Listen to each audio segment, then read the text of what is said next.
What up, ladies and gentlemen? Today, the Adonis review will be done on the 2019 Disney and Final Fantasy crossover Kingdom Hearts 3.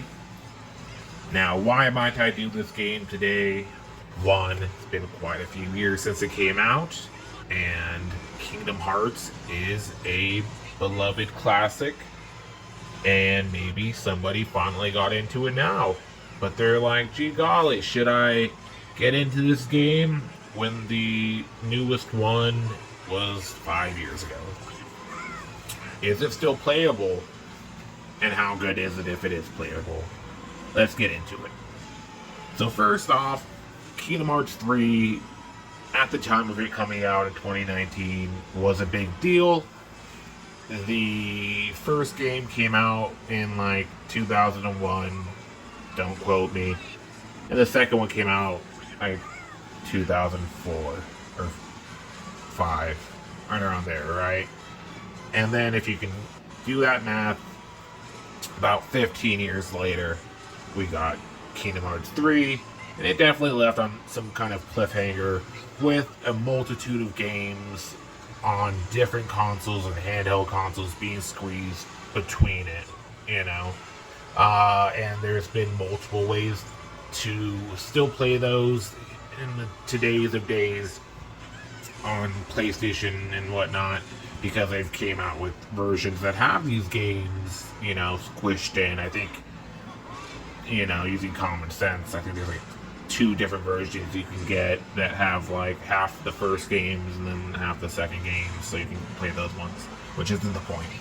But then eventually, let's say you went down this rabbit hole of Kingdom Hearts games and got through this huge convoluted story, and you finally caught up to Kingdom Hearts 3, and it's 2019 now, it's a huge deal. Not only that, but we had the excitement of this being on the PS4 at the time, which, had exceptional graphics. Last time we saw this game was on PS2. So we skipped all over PS3, so the possibility of graphics and how great it would look was a huge deal at the time. And as you can see, in this Pirates of the Caribbean world that you're viewing right now, it does hold nice graphical input, and it has the capabilities, but there are positives and negatives of it both. Now, I'm not going to go into the story too much, because if you don't know the story and you're starting off here, you probably shouldn't. You should buy the previous games, unfortunately, and get into it. I know that's rough, but it is no reason. And with that being said, it's like, oh, can I play the previous games and still enjoy it when they're that, fucking old? You'd have to try it.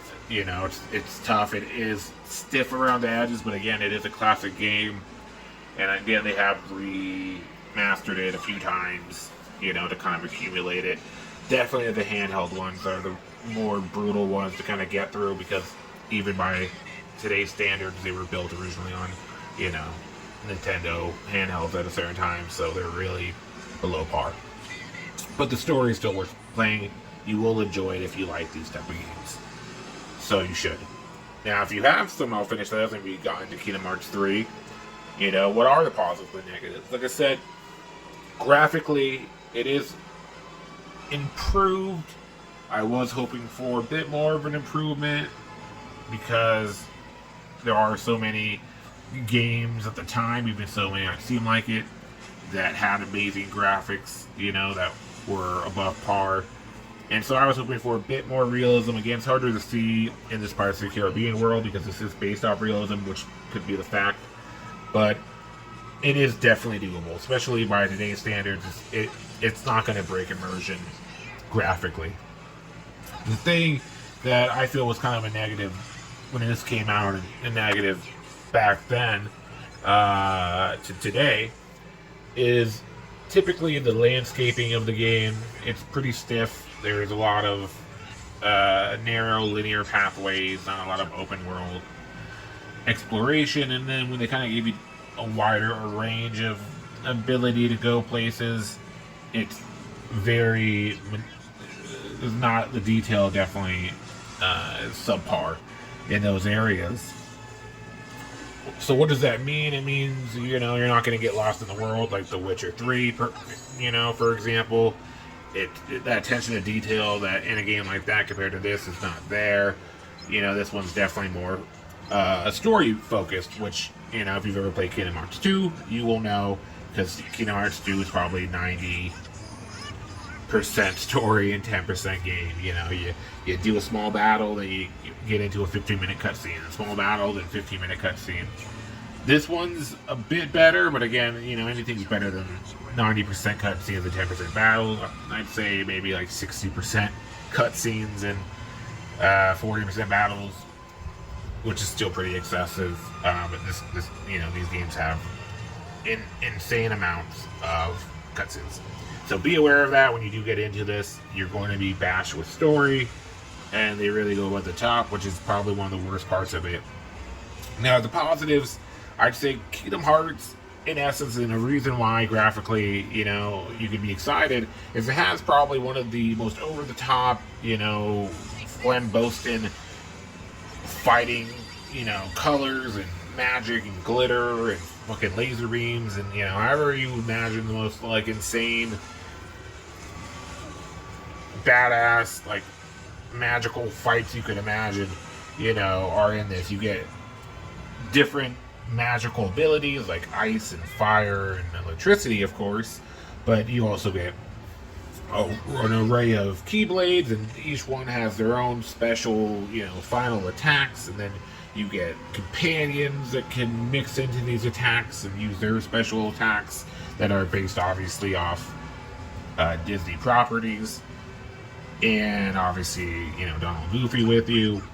And then you get different arrays even there that you could add on to. So the most interesting and most also negative connecting on that is that you get a whole array of different types of, over-the-top, magical, badass, sword fighting attacks, but you get them so constantly that you're just squaring and constantly using them nonstop. You're just constantly getting different abilities back to back to back, where you never fully get challenged. I'm not saying it's completely easy all the time, but I'm saying you get it so often that it's not as special to get it because you get it so often, and it's such a back to back shit show of magic and powers.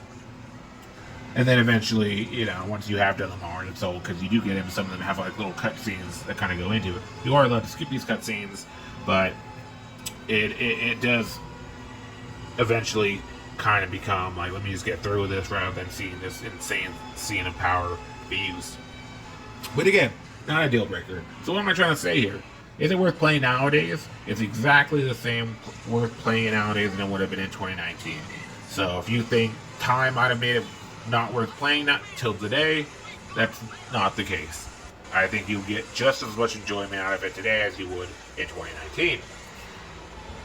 Now, with that being said, if this review was coming out, let's say in 2019 rather than today, the negative would be the same things as it would be back then. So the negative isn't the fact that it's a few years old now. The negative is just the negatives of the general game. It could have boosted the visuals and maps other than the Pirates of the Caribbean, for example. It could have made the fighting a bit more difficult. I know it's meant for kids. Could have had a little bit less cutscenes, but overall it's a good finisher to the story. There's over-the-top battles, there's characters you love from Disney if you love Disney, and you get an essentially kind of ending to the story at the time. So I think overall, I think it's worth it. I think if you are going to buy it, it's been out for a while, and there is a cutscene or like a deleted DLC that is out that you'll need to kind of see a different half of the story. So I'd say if you get both combined, $25, maybe $20 would be a good deal, I'd say. If you can get it for anything lower than 20, I'd say it's a pretty fat deal, especially if you have the DLC. I'd say probably pretty normal nowadays would be it with the DLC for $30 maybe. So like I said, anything lower than $30 with the DLC is a pretty good deal. If you have to pay $30 without the DLC, probably not so great. $20 is pretty fair nowadays for it. So definitely still worth playing and checking out. Be aware of the flaws that have always existed within the game. But if you have never played it and you're going to it now, you're going to get the same experience if you played it back in 2019. Hope that helps. Later, guys.